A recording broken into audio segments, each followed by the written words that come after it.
Hello hello hello, welcome back to online Prayas. I hope आप सभी बढ़िया होंगे, आपकी तैयारी बहुत अच्छी चल रही होगी। जैसा कि हम लोग को पता है कि हम वन दरोगा साथ में वीडियो पटवारी और लेखपाल के सारे के सारे नोट्स को एक्सप्लेन कर रहे हैं हम यहाँ पे।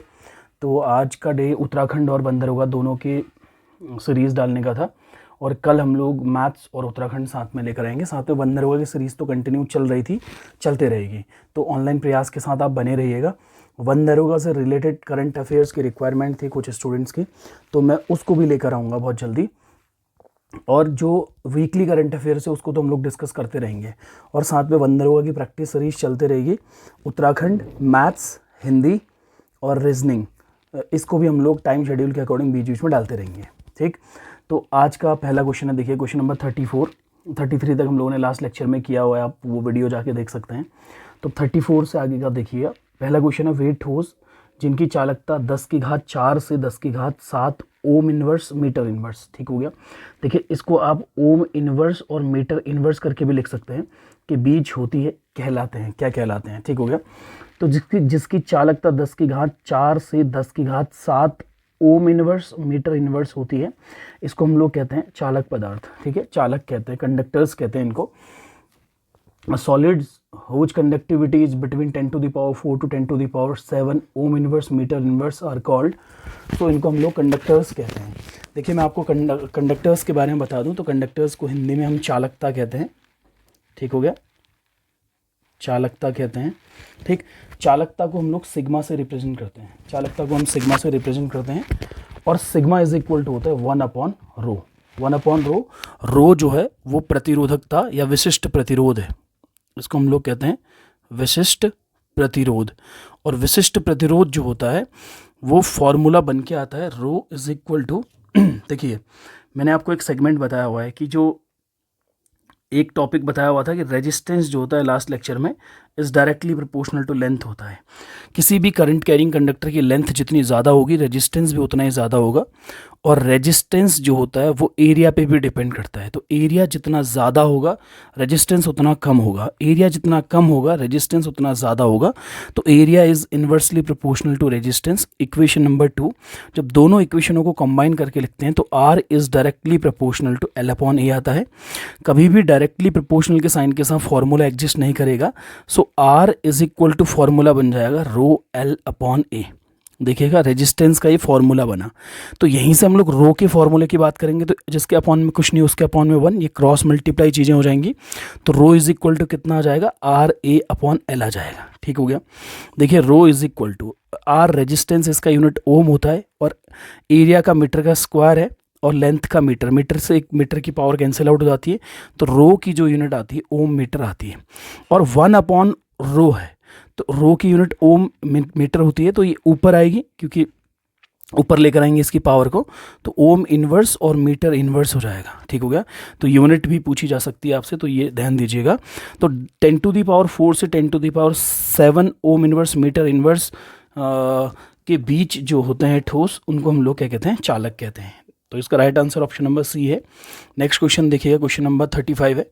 सुनामी नाम का अर्थ हार्बर वेव, बंदरगाह तरंग है। इसे किस भाषा से लिया गया है? ठीक है, इसे जापानी भाषा से लिया गया है। ठीक हो गया। The name tsunami means harbour wave, it is derived from which language? तो जापानीज़ लैंग्वेज से इसको लिया गया है।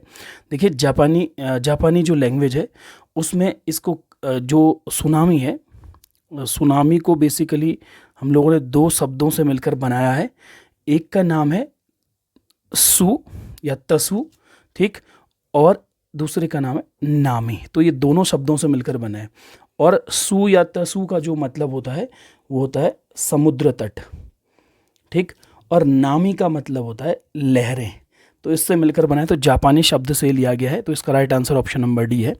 नेक्स्ट क्वेश्चन देखिएगा, 33 क्वेश्चंस की सीरीज चल रही है, तो आप अपने आप नोट्स और पेन भी लेकर बैठिएगा और अपने आप को एनालाइज कीजिए कि आउट ऑफ 33 आपके कितने मार्क्स आते हैं। तो आज 34 से 66 क्वेश्चन तक हम लोग सॉल्व करेंगे, तो बने रहिएगा इस लेक्चर में। नेक्स्ट देखिएगा, 2 पिंडों के बीच संघटन में पिंडों पर कुल आवेग होता है। In a collision between two bodies the total impulse on the bodies, ठीक हो गया, बॉडीज इज, ठीक, देखिएगा ये क्या होता है, गति के तृतीय नियम के अनुसार, गति का तृतीय नियम क्रिया और प्रतिक्रिया का नियम होता है। जब कोई वस्तु किसी अन्य वस्तु पर जितना बल लगाएगी तो दूसरी वस्तु भी पहली वस्तु पर उतना ही बल विपरीत दिशा में लगाएगी, ठीक हो गया। तो क्वेश्चन नंबर 36 का right answer option number B है, समान और विपरीत दिशा। इसमें मैं एक कॉन्सेप्ट आपको समझा दूं कि आवेग किसे कहते हैं। तो आवेग बहुत ज़्यादा इंपॉर्टेंट टॉपिक होता है। तो आवेग इज इक्वल टू होता है बल गुणा समय, बल गुणा समय। तो आवेग का जो मात्रक होता है न्यूटन, न्यूटन बल का मात्रक है, न्यूटन सेकंड इसका यूनिट होता है, ठीक हो गया। या फिर इसका यूनिट न्यूटन, न्यूटन मतलब क्या है, बल आप जानते हैं एफ इज इक्वल टू कितना होता है एम ए, मास का यूनिट है केजी और एक्सेलरेशन का है मीटर पर सेकंड का स्क्वायर, ठीक हो गया। तो यहाँ से क्या आ जाएगा, केजी मीटर पर second square into second, second से सेकंड की एक पावर कैंसिल आउट हो जाएगी, तो केजी मीटर पर सेकंड इसकी यूनिट हो सकती है एक और, ठीक हो गया। तो आवेग जो होता है वो बल गुणा समय होता है। तो इसको तरीके से समझा जाएगा। तो आवेग का एक और फॉर्मूला होता है, आवेग बराबर होता है संवेग परिवर्तन, आवेग बराबर संवेग क्या परिवर्तन, संवेग परिवर्तन को ही हम लोग आवेग कह सकते हैं। जब कोई बल किसी वस्तु पर कुछ समय के लिए लगता है तो वह वस्तु के संवेग में परिवर्तन लाती है, इसी परिवर्तन को आवेग कहते हैं, ठीक। तो इसका right answer option number B होगा, in a collision between two bodies the total impulse on the bodies is equal and opposite direction. Next question देखिए, क्वेश्चन नंबर 37 है, प्राकृतिक समर्थन सेवाओं को मूल्य टैग किसने प्रदान किया, ठीक हो गया। Who gave the price tag to natural support services, ठीक, प्राकृतिक समर्थन सेवाओं को मूल्य टैग किसने प्रदान किया, ठीक हो गया। तो ये मूल्य टैग रॉबर्ट कोस्टांजा ने क्या किया था, प्रदान किया था। तो क्वेश्चन नंबर 37 का राइट आंसर है option number C. Next question देखिएगा, निम्नलिखित में से किस राशि में दिशा और परिमाण दोनों होते हैं। तो वे भौतिक राशियां जिनमें दिशा और परिमाण दोनों होते हैं इन्हें हम लोग सदिश राशियां कहते हैं, ठीक हो गया। और जिनमें केवल परिमाण होगा, जिनमें केवल क्या होगा, परिमाण होगा, उसे हम क्या कहेंगे, अदिश राशियां कहेंगे। कैसी राशियां कहेंगे, अदिश राशियां कहेंगे, ठीक हो गया। तो इसने पूछा है कि निम्नलिखित में से किस राशि में दिशा और परिमाण दोनों होते हैं, ठीक। तो वेग में दिशा और परिमाण दोनों होते हैं क्योंकि विस्थापन पे ये डिपेंड करता है, विस्थापन में परिवर्तन की दर को वेग कहते हैं। द्रव्यमान एक अदिश राशि क्योंकि इसकी कोई दिशा नहीं होती है। चाल भी एक अदिश राशि है, घनत्व भी एक कैसी राशि है, अदिश राशि है, ठीक हो गया। तो क्वेश्चन नंबर 38 जो होगा इसमें हमसे पूछा है कि निम्नलिखित में किस राशि में दिशा और परिमाण दोनों होते हैं, मतलब जो सदिश राशि होती है। तो वेग इसका राइट आंसर होगा, which of the following quantities has both direction and magnitude. So velocity इसका राइट आंसर है। नेक्स्ट क्वेश्चन देखिए, क्वेश्चन नंबर 39 है, निम्नलिखित में से किस जीव का आकार लगभग 0.02 से 0.2 माइक्रोमीटर होता है, ठीक हो गया। तो क्वेश्चन नंबर 39 में इसने पूछा हुआ है कि निम्नलिखित में से किस जीव का आकार लगभग 0.02 से 0.2 माइक्रोमीटर होता है। बहुत सूक्ष्म जो आकार होता है वो विषाणु का होता है, वायरस का होता है, ठीक हो गया। Which of the following organisms is about 0.02 to 0.2 micrometre in size लिखा हुआ है, ठीक हो गया, माइक्रोमीटर इन साइज लिखा हुआ है। तो विषाणु इसका राइट आंसर है, वायरस का होता है, ठीक हो गया। नेक्स्ट क्वेश्चन देखिएगा, क्वेश्चन नंबर 40 है, निम्नलिखित में से कौन सी किरण की प्रकृति उदासीन होती है, ठीक हो गया। तो इसमें गामा किरणें जो होती हैं इनकी प्रकृति उदासीन होती है। Which of the following rays is neutral, ठीक, neutral in nature. So gamma rays होती हैं, ठीक हो गया, क्योंकि गामा रेज जो होती हैं क्या रहती हैं, न्यूट्रल रहती हैं, ठीक हो गया। कहीं ना कहीं अल्फा पार्टिकल्स में पॉजिटिव चार्जेस, बीटा पे नेगेटिव चार्जेस, कैथोड रेज में भी चार्ज आयंस या चार्जेस देखने को मिलते हैं। गामा जो रे है, गामा रे में कोई इसकी प्रकृति उदासीन होती है, कोई आयंस या कोई चार्जेस नहीं होते हैं, ठीक हो गया। नेक्स्ट क्वेश्चन देखिए, क्वेश्चन नंबर 41 है, निम्नलिखित में से कौन सी ग्रीन हाउस गैस नहीं है, ठीक हो गया, कौन सी ग्रीन हाउस गैस नहीं है। Which of the following is not green house gas, nitrogen, methane, carbon dioxide and chlorofluorocarbon. तो CFC क्लोरोफ्लोरोकार्बन तो डेफिनेटली ग्रीन हाउस गैस है, कार्बन डाइऑक्साइड भी ग्रीन हाउस गैस है, मीथेन भी है, नाइट्रोजन जो है ग्रीन हाउस गैस नहीं है। आई थिंक एक लास्ट लेक्चर में हम लोग ने ये क्वेश्चन को डिस्कस किया भी है, वहाँ पर नाइट्रोजन डाइऑक्साइड वाला एक क्वेश्चन था, ठीक, उस पर पे किसी को डाउट भी था तो मैंने उसके कमेंट सेक्शन में मैंने बताया भी था इसका आंसर, ठीक। तो नाइट्रोजन जो होता है ग्रीन हाउस गैस नहीं है। नेक्स्ट क्वेश्चन देखिएगा, क्वेश्चन नंबर 42, निम्नलिखित में से लवक का कार्य क्या है? ठीक हो गया, निम्नलिखित में से लवक का कार्य क्या होता है? कोशिका को यांत्रिक झटकों से बचाना, भोजन का संग्रहण, यांत्रिक समर्थन और अवशिष्टों का उत्सर्जन। तो इसका राइट आंसर है क्या? भोजन का संग्रहण होता है। तो क्वेश्चन नंबर 42 का राइट आंसर जो होगा ऑप्शन नंबर बी होगा। Which of the following is the function of plastids? तो प्लेस्टिड्स का जो कार्य होता है, लवकों का जो कार्य होता है वो होता है भोजन का संग्रहण, स्टोरेज ऑफ फूड। तो इसका right answer option number B है, ऑप्शन नंबर डी नहीं, ठीक। Right answer option number B है। नेक्स्ट क्वेश्चन देखिए, क्वेश्चन नंबर 43, ज्वारी ऊर्जा का एक स्थल खंभात की खाड़ी में स्थित है। ठीक है, किस में स्थित है? निम्नलिखित में से देखना है। Gulf of Khambhat is site of tidal energy is located in लिखा है, ठीक है। तो ये गुजरात में स्थित है। कहाँ पे स्थित है? गुजरात में स्थित है। ज्वारी ऊर्जा का एक स्थल खंभात की खाड़ी गुजरात में स्थित है। तो इसका राइट आंसर गुजरात है। क्वेश्चन नंबर 43 का right answer option number C है। नेक्स्ट क्वेश्चन देखेंगे, क्वेश्चन नंबर 44 है, द्रवीकरण निम्नलिखित में से कोई एक आंसर होगा। द्रवीकरण इनमें से में अंतर पर आधारित है। किसमें अंतर किसके अंतर पर आधारित है लिखा हुआ है, ठीक हो गया। Liquefaction is based on the difference in, ठीक हो गया, सॉल्युबिलिटी, वेपर डेंसिटी और मेल्टिंग पॉइंट। घुलनशीलता, वाष्प घनत्व, घनत्व और गलनांक लिखा हुआ है, ठीक हो गया। जो द्रवीकरण है, द्रवीकरण जो होता है वो क्या होता है? गलनांक में अंतर पर आधारित है, ठीक हो गया। तो इसका right answer option number D है कि मेल्टिंग पॉइंट। नेक्स्ट क्वेश्चन देखेंगे, क्वेश्चन नंबर 45 है, निम्नलिखित में से किस व्यावसायिक रोग को कृष्ण फुफ्फुस रोग या ब्लैक लंग डिजीज के रूप में भी जाना जाता है, ठीक हो गया। Which of the following occupational disease is also known as black lung disease, ठीक हो गया। तो पहला लिखा है फुफ्फुस धूमिलीयता, सिलिका मयता और एस्बेस्टोसिस, ठीक। फुफ्फुस कार्परसता, ठीक हो गया। तो इसका जो राइट आंसर है, क्वेश्चन नंबर 45 का राइट आंसर ऑप्शन नंबर कौन सा है? ए है, फुफ्फुस धूमिलता, ठीक हो गया, ब्लैक लंग डिजीज, या फिर इसको कृष्ण फुफ्फुस रोग कहते हैं, फुफ्फुस धूमिलता से, ठीक हो गया।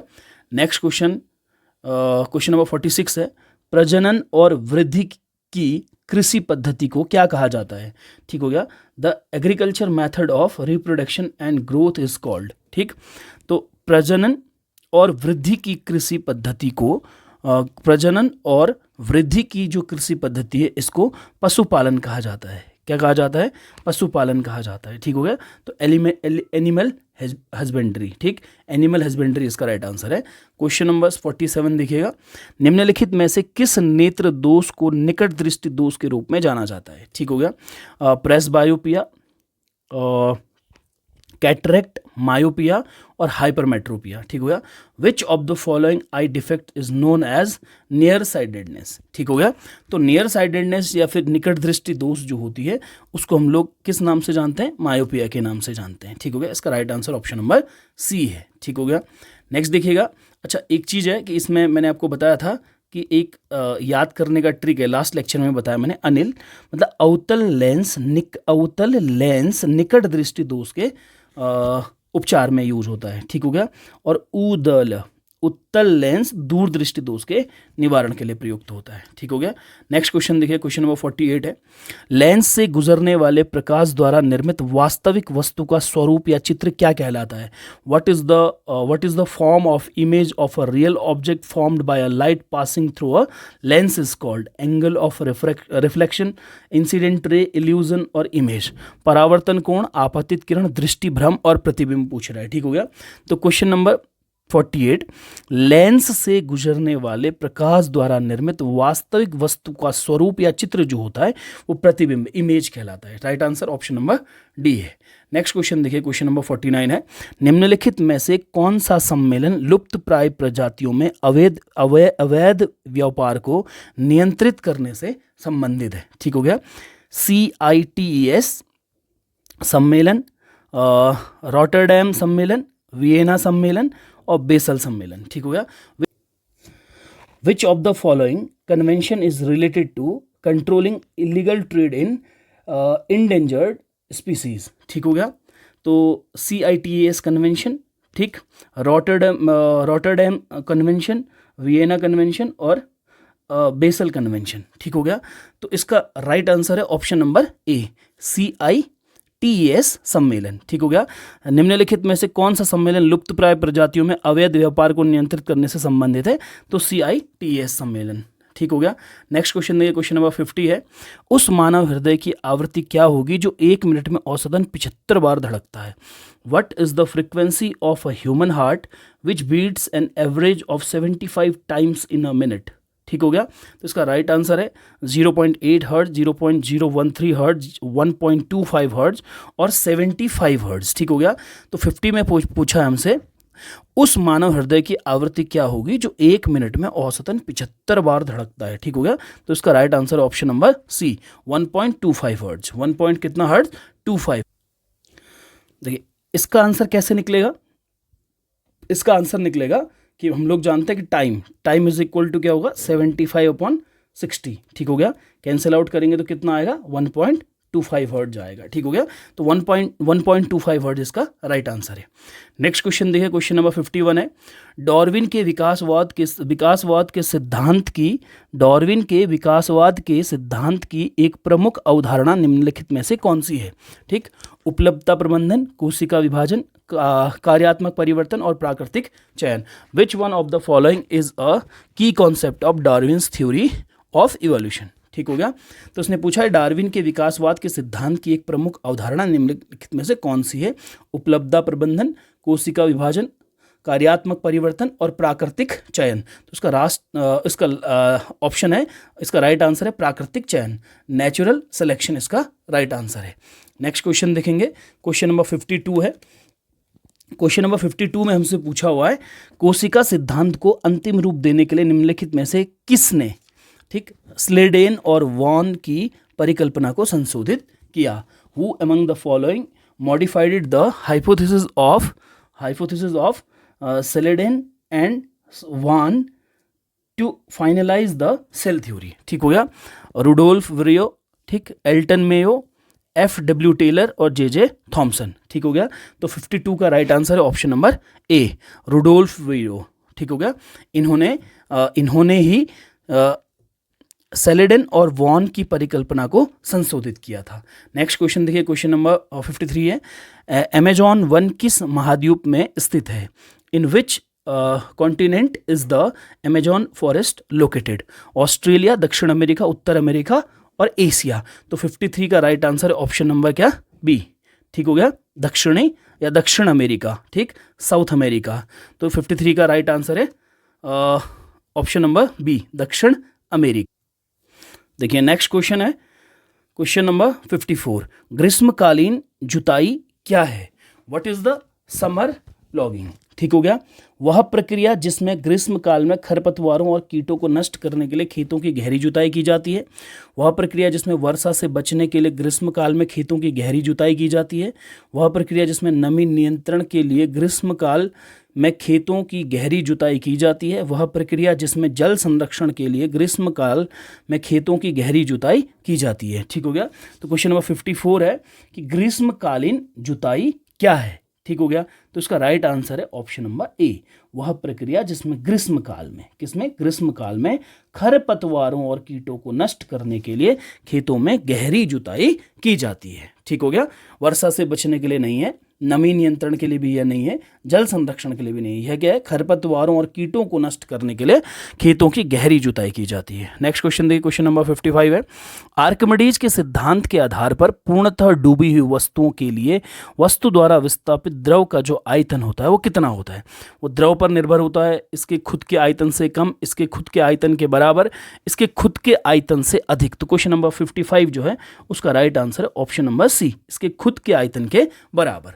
Based on Archimedes principle, for completely submerged objects, the volume of fluid displaced by the object is, इसके खुद के आयतन के बराबर होता है, equal to its own volume. Next question देखिए, क्वेश्चन नंबर 56 है, मृदा के गीले होने पर आकार या ढलाई को बदलने की क्षमता को निम्नलिखित में से कौन सा कारक निर्धारित करता है? ठीक हो गया।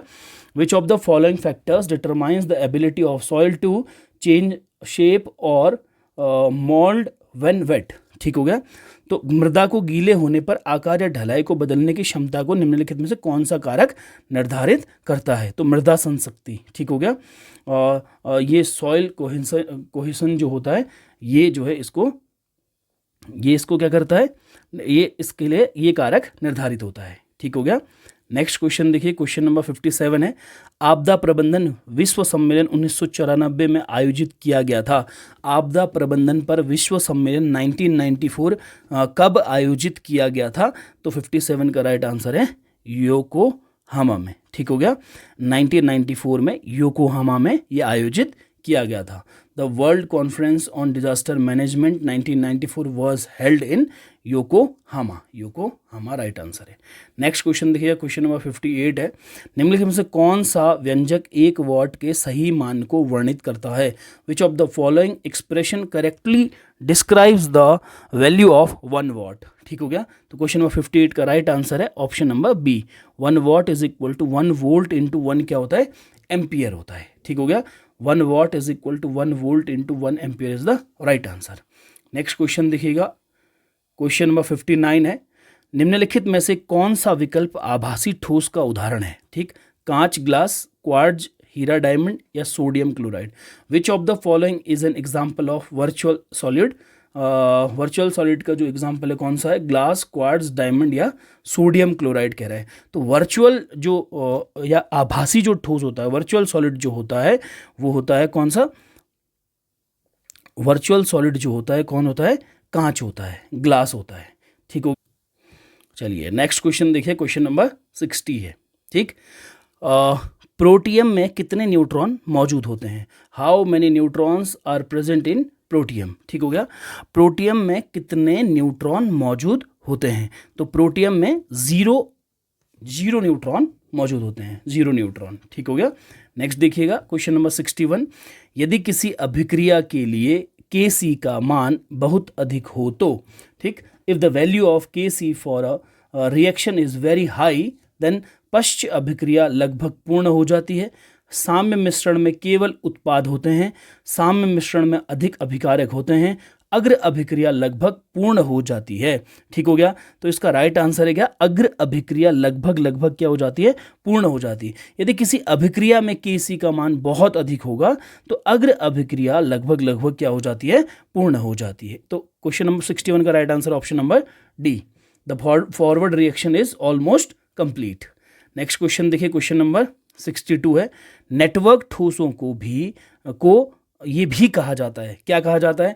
Network solids are also called, ठीक, सहसंयोजक ठोस, आणविक ठोस, आयनिक ठोस और धात्विक ठोस। तो क्वेश्चन नंबर 62 का राइट आंसर ऑप्शन नंबर क्या? ए, सहसंयोजक ठोस, कोवेलेंट सॉलिड भी कहते हैं। नेटवर्क जो ठोस होते हैं, नेटवर्क सॉलिड्स जो होते हैं उनको कोवेलेंट सॉलिड्स भी कहते हैं। नेटवर्क ठोसों को सहसंयोजक ठोस भी कहते हैं। नेक्स्ट क्वेश्चन देखिएगा, क्वेश्चन नंबर 63 है, निम्नलिखित में से दर्पण सूत्र का सही व्यंजक क्या है? 1/f is equal to 1/u plus 1/v जो दिखेगा वो राइट आंसर है। 1/f is equal to 1/u plus 1/ क्या है? v। यहाँ माइनस साइन है, ये तो होते नहीं है। ठीक हो गया। तो ये इसका right answer option number C है। Which of the following is the correct expression for mirror formula? ऐसे लेंस फॉर्मूला जो होता है 1/f is equal to 1/v minus 1/ कितना होता है? u होता है। तो क्वेश्चन नंबर 63 का right answer option number C है। नेक्स्ट देखिएगा, क्वेश्चन नंबर 64, ऑक्सीजन के उपयोग द्वारा पाइरूवेट का भंजन कहाँ होता है? खाद्य रसधानी में, सूत्र कणिका में, कोशिका द्रव्य में और कोशिका भित्ति में। ठीक हो गया। Where does the breakdown of pyruvate using oxygen take place? ठीक हो गया। तो ऑक्सीजन के उपयोग द्वारा पाइरूवेट का भंजन कहाँ होता है कह रहा है। ठीक, तो इसका भंजन जो होता है वो सूत्र कणिका में होता है। ठीक हो गया। ये कहाँ होता है? सूत्र कणिका में होता है। तो इसका राइट आंसर ऑप्शन नंबर क्या? बी। नेक्स्ट क्वेश्चन देखिए, क्वेश्चन नंबर 65 है। क्वेश्चन नंबर 65 फिजिक्स का क्वेश्चन है। देखिए पूछा है इसमें, 3 kg द्रव्यमान वाले एक पिंड पर कार्य करने वाले एक स्थिर बल का परिमाण क्या होगा जो पिंड की गति की दिशा बदले बिना 25 सेकंड में उसकी चाल को 2 मीटर प्रति सेकंड से 3.5 मीटर प्रति सेकंड में परिवर्तित कर देता है। ठीक, क्वेश्चन है what is the magnitude of a constant force acting on a body of mass 3 kg which changes its speed from 2 meter per second to 3.5 meter per second in 25 second without changing the direction of motion। देखिए इस पे पूछा है क्या, 3 KG द्रव्यमान वाले एक पिंड पर कार्य करने वाले स्थिर बल का परिमाण क्या होगा। तो हम लोग को फोर्स निकालना, क्वेश्चन मार्क हो गया ये, ठीक हो गया। तो अब देखिएगा इसने पूछा हुआ है क्या, जो पिंड की गति की दिशा बदले बिना 25 सेकंड में उसकी चाल को इतने से इतने में परिवर्तित कर देता है, ठीक हो गया। तो हम लोग जानते हैं, देखिए अभी क्या है कि हम लोग एक्सेलरेशन फाइंड आउट करेंगे, क्योंकि F = ma हमारा फॉर्मूला होता है, ठीक। तो मास दिया है 3 kg, तो हमें एक्सेलरेशन फाइंड आउट करना है। तो एक्सेलरेशन या त्वरण a बराबर होता है अंतिम वेग, ठीक हो गया, अंतिम वेग ऋण प्रारंभिक वेग बट्टा समय, ठीक हो गया। तो a = होता है v - u/t। तो a = यहाँ से हमारे को फॉर्मूला मिलेगा कितना, v कितना है 3.5 मीटर पर सेकेंड और u कितना है 2 मीटर पर सेकेंड, 2 मीटर पर सेकेंड अपॉन में कितना आएगा टाइम 25 सेकेंड, ठीक हो गया।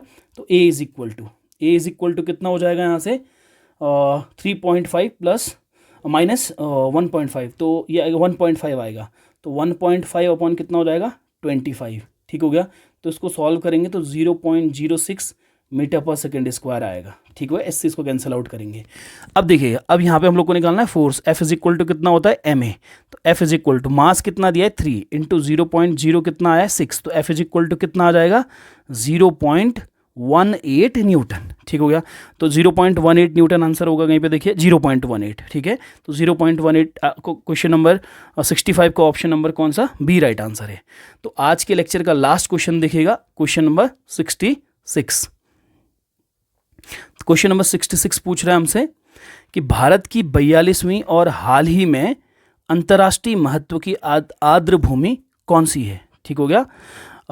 कलिवेरी, तसोकर आर्द्र भूमि, तम्ज आर्द्र भूमि और टेम्बाओ आर्द्र भूमि संकुल, ठीक हो गया। विच इज इंडियाज 42, ठीक हो गया 42 and recently declared wetland of international importance, ठीक हो गया। भारत की 42वीं और हाल ही में अंतर्राष्ट्रीय महत्व की आर्द्र भूमि जो है वो कौन सी है पूछा गया है, ठीक हो गया। तो इस जो भारत की 42वीं हाल ही में अंतर्राष्ट्रीय महत्व की जो आर्द्र भूमि है वो तसोकर आर्द्र भूमि है, ठीक है। तो इसका right answer option number B. उम्मीद करता हूँ आपके 33 क्वेश्चन में से अच्छे मार्क्स स्कोर हुए होंगे और आपको ये लेक्चर पसंद आया होगा। किसी भी क्वेश्चन में आपको डाउट होता है तो आप कमेंट सेक्शन में आप लिख सकते हैं, मैं उसका एक्सप्लेन पूरा कमेंट सेक्शन में कर दूंगा, या बड़ा क्वेश्चन माना कोई रहता है तो उसमें प्रॉपर एक नई वीडियो फिर से अपलोड करूंगा। आपको हमारी वीडियो पसंद आती तो आप लाइक कीजिए, शेयर कीजिए, सब्सक्राइब कीजिएगा और ऑनलाइन प्रयास के साथ बने रहिएगा उत्तराखंड से संबंधित अपनी तैयारियों के लिए। Thank you.